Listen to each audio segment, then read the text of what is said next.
ரசூலுல்லாஹி ஸல்லல்லாஹு அலைஹி வஸல்லம் அவர்கள் பிறக்கிறார்கள் மக்காவில். ஆனால் பஷராவிலே அதிசயம் நடக்கிறது. ரசூலுல்லாஹி ஸல்லல்லாஹு அலைஹி வஸல்லம் அவர்கள் பிறக்கிறார்கள் மக்காவில். ஆனால் ஷாம் தேசத்திலே ஆச்சரியம் நடக்கிறது.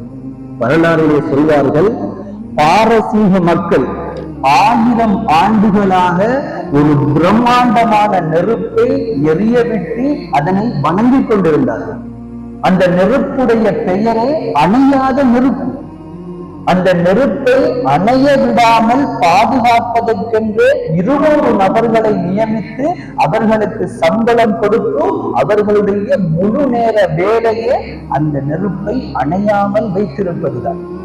ரசூலுல்லாஹி ஸல்லல்லாஹு அலைஹி வஸல்லம் அவர்கள் பிறந்த அன்றைய தினத்துடைய அதிகாலை திடீரென அந்த நெருப்பு அப்படியே அணைந்து போனது.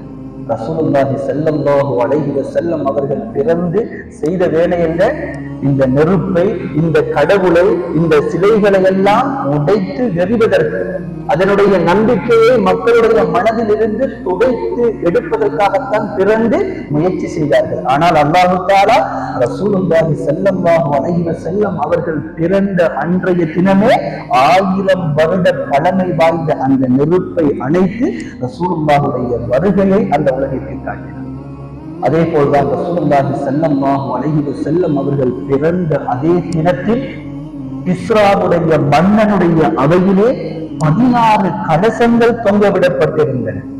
ரசூலுல்லாஹி ஸல்லல்லாஹு அலைஹி வஸல்லம் அவர்கள் பிறந்த அதே தினம் திடீரென அந்த 16 கலசங்களும் கலந்து விழுகின்றன.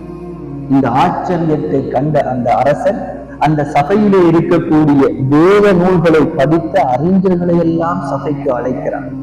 காரணத்தை கேட்கிறார்.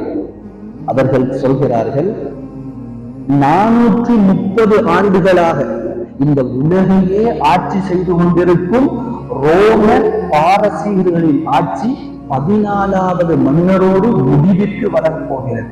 காரணம் என்ன தெரியுமா? இந்த ஆட்சியை முடித்து விடப்போகின்ற குழந்தை பிறந்து விட்டது. அந்த குழந்தை பிறந்து விட்டது.